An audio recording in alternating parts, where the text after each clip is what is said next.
"Do you want to know what I didn't tell you?" she asked softly. I HFY read it. The diplomatic station floated in silence above a pale blue star. From the outside, it looked calm and balanced, a perfect symbol of peace. Inside, it was anything but calm. Hundreds of species lived and argued here, all trying to protect their own future. Commander Elias Ward stood near the wide observation window, his hands resting behind his back. He watched the star slowly turn, light bending across the glass. He had trained for battles, crises, and command under pressure, but nothing had prepared him for this place. Words were more dangerous here than weapons. Humans were new to the galaxy, very new. Other species had ruled space for tens of thousands of years. Humanity had only left its home system a few decades ago. Because of that, humans were treated politely, carefully, like curious children who might break something valuable. Elias felt that every day. Behind him, the soft sound of footsteps approached. He did not turn at first. He already knew who it was. Only one being on the station walked with such quiet grace. Ambassador Sarai of the Keltari stopped beside him. She was tall, slender, her silver-gray skin faintly glowing under the station lights. Her dark eyes reflected the star outside, making it seem as if she carried space within her. "You always look at the stars before difficult meetings," she said softly. Elias allowed himself a small smile. "They remind me how small all of this really is." Humans often find comfort in smallness. Most species fear it. Sarai broke the silence. "The council session today will be challenging." Some species admired this. Others were deeply uncomfortable with it. Elias turned to face her. "You've been quiet lately, Ambassador. That's not like you." He had learned to trust Sarai more than most council members. She listened. She asked questions. She treated humans like equals, not risks. "Then be honest with me," he said. "What aren't they saying out loud?" Elias studied her face, trying to read emotion in features not shaped for human understanding. "I didn't know there was something you hadn't told me," he said. "There always is," she replied. For a moment, Elias considered stepping back. This station was built on rules, on careful distance. Secrets had weight here, dangerous weight. "Yes," he said finally. "I want to know. Most do not survive their early technological age. You did. Internal division that should have destroyed your unity. And yet, you adapted, repeatedly. Of humanity surviving again and again, not because it was strong, but because it refused to stop. So what does this mean?" he asked. Sarai turned to him fully now. Her expression was solemn. "It means that some members of the council believe humanity should be slowed, restricted, carefully contained. A threat. Because you are not what the reports described." A soft tone echoed through the corridor, signaling the council session was about to resume. Sarai stepped back. "There is more," she said, "but not here. Words are already moving against you." When Elias finally entered the council chamber, dozens of alien eyes turned toward him. He walked to humanity's position with steady steps, even as his mind raced. Humans had always believed they were the smallest voice in the room. Now he understood the truth. They were the quiet fear no one wanted to name. And the question Sarai had asked echoed in his thoughts, heavier with every step. "Do you want to know what I didn't tell you?" Because whatever it was, Elias knew one thing for certain. Humanity would not stay silent forever. The council chamber was louder than Elias expected. Not with shouting, but with tension. Low conversations flowed between delegates, translators whispering meaning into hundreds of ears. The air felt heavy, like the moment before a storm. Elias took his seat at the human table. He kept his posture calm, his face neutral just as he had been trained. Inside, his thoughts were sharp and restless. Sarai's words repeated in his mind again and again. Humanity was flagged. He looked around the chamber. Ancient species sat behind glowing barriers of energy and glass. Some looked like moving stone, others like flowing light. Many of them had civilizations older than human written history. To them, humanity was young, loud, and unpredictable. The session began. A tall delegate from the Viral Collective rose first. Its voice came through the translator as smooth and emotionless. The proposal before the council is simple. To preserve long-term stability, expansion limits must be placed on newer species until full behavioral models are complete. The word sounded harmless, but Elias knew better. It was the same word humans had used on Earth before sanctions, before restrictions, before quiet control. Elias waited. Speaking too early would only confirm their fears. As more delegates added their support, patterns became clear. No one accused humanity of aggression. No one claimed humans were violent or cruel. The problem was something else. They could not predict humans. Elias glanced toward Sarai's position. She sat still, her hands folded, her expression unreadable. But her eyes met his for a brief moment, and he saw it again. Regret. When it was finally Elias' turn to speak, the chamber fell into an uneasy silence. Humans were still a novelty here. Many species enjoyed watching them talk, as if waiting for proof of immaturity. Elias stood slowly. "Members of the council," he began. His voice was steady, clear. "Humanity understands caution. We were cautious when we first left our world. We were cautious when we first met you. We expanded quickly because we had to," Elias said. "Our history taught us that standing still can be more dangerous than moving forward." He did not glorify war. He spoke of rebuilding, of learning, of cooperation forced by survival. "We are not perfect," Elias said. "We fail often, but when we fail, we change. That is not aggression. That is survival." Delays meant discussions behind closed doors, decisions made without humans present. As the chamber emptied, Sarai approached him. "You spoke well," she said. "Was it enough?" Elias asked. "For today," she replied. "Not for what comes next." The station lights dimmed slightly here, designed for private movement. "You said there was more," Elias said. Sarai stopped near a sealed observation room. She placed her hand on a panel and the door slid open. Inside, the room was empty, dark, and shielded.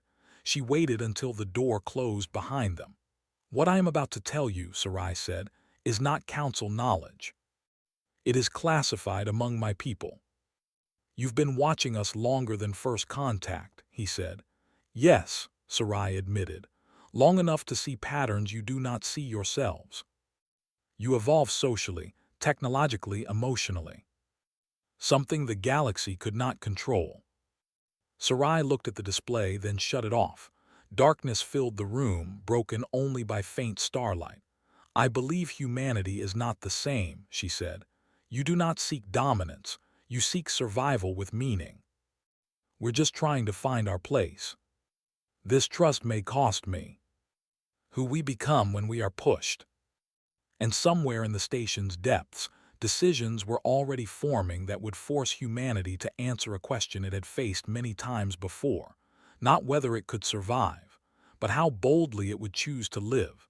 The station felt different the next cycle. Elias noticed it the moment he stepped into the main corridor. Conversations stopped when he passed.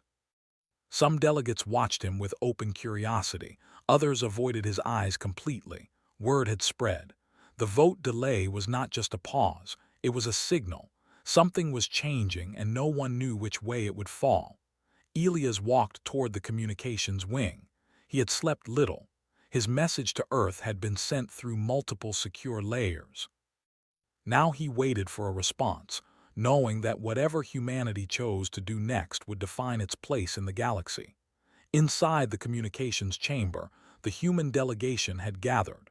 Scientists, diplomats, and advisors stood around glowing displays. Their faces showed the same mix of tension and focus Elias felt. "They've received your message," said Director Hale, the senior civilian representative. "Not just command, everyone.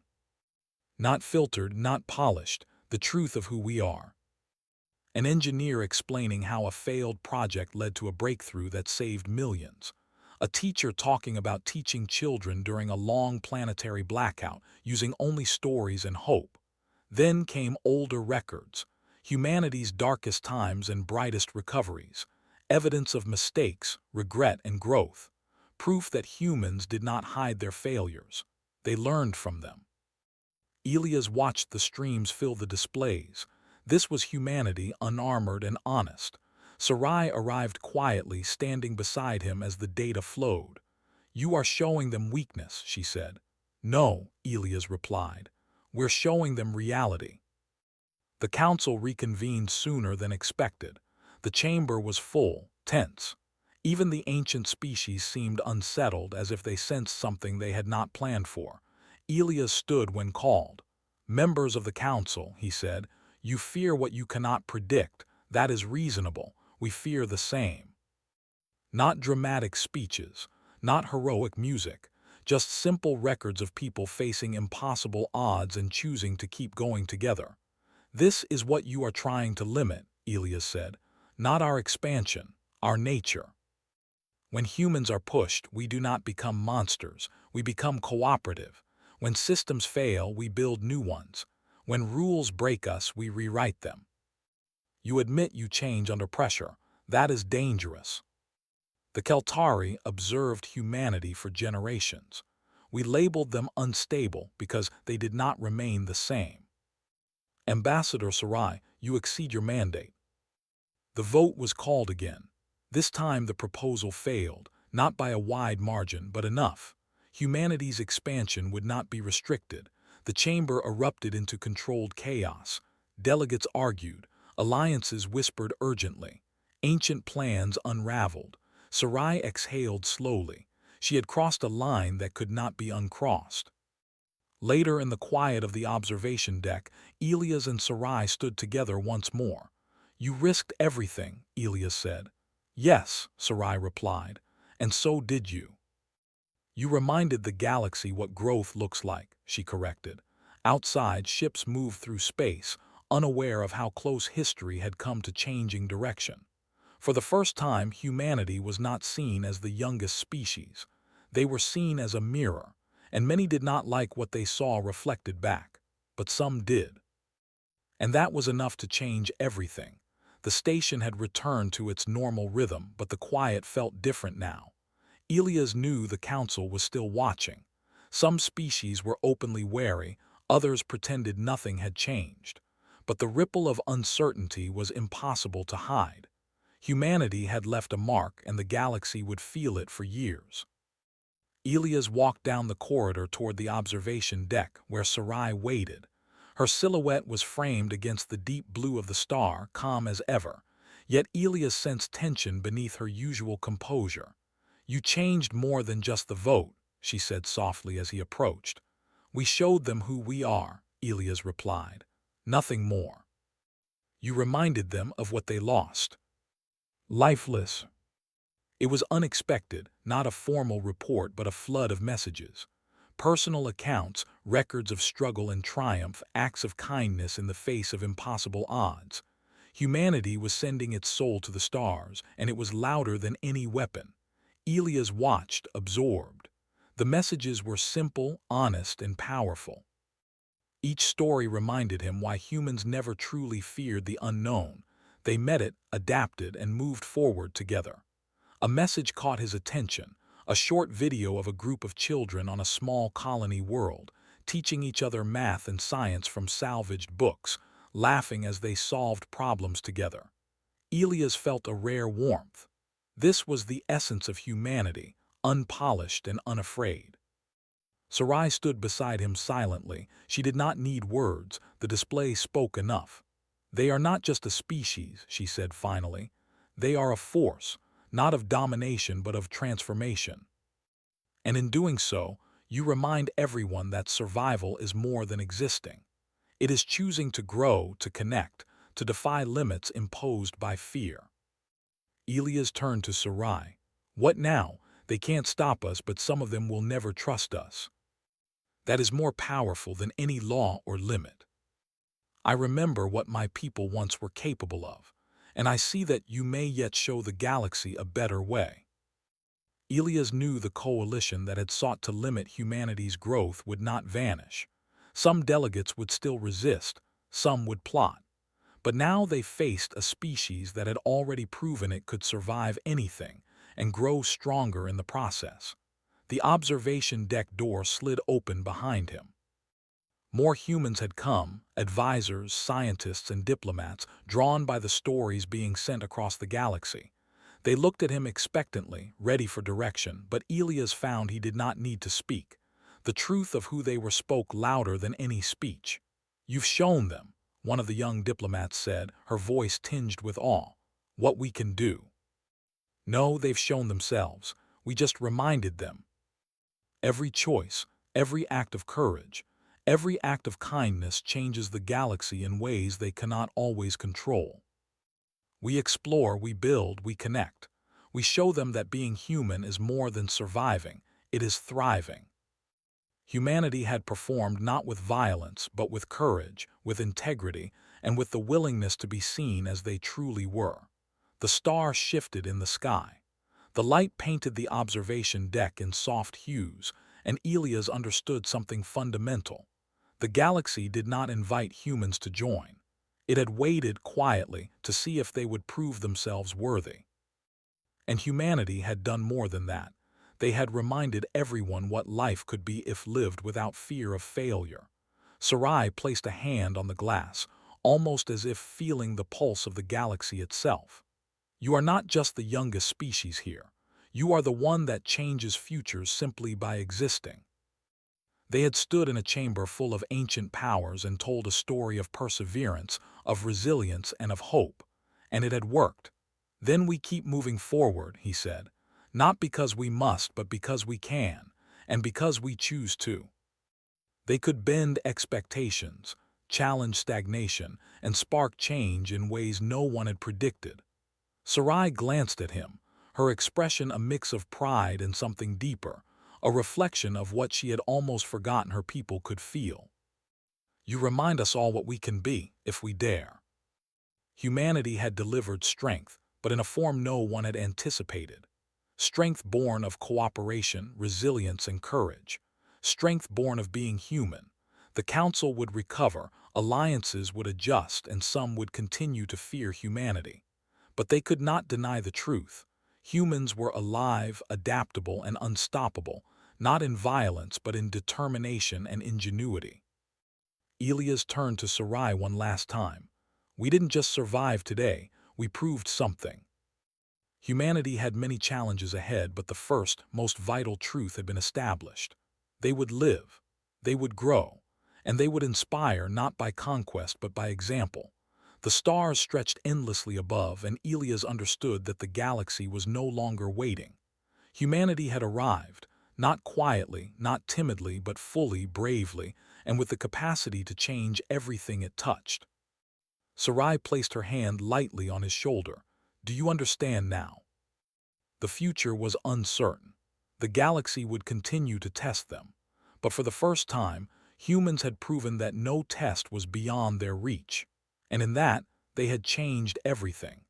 The light of the distant star reflected in their eyes, a promise that the story of humanity was just beginning, and that it would be a story worth telling for every species who had the courage to listen.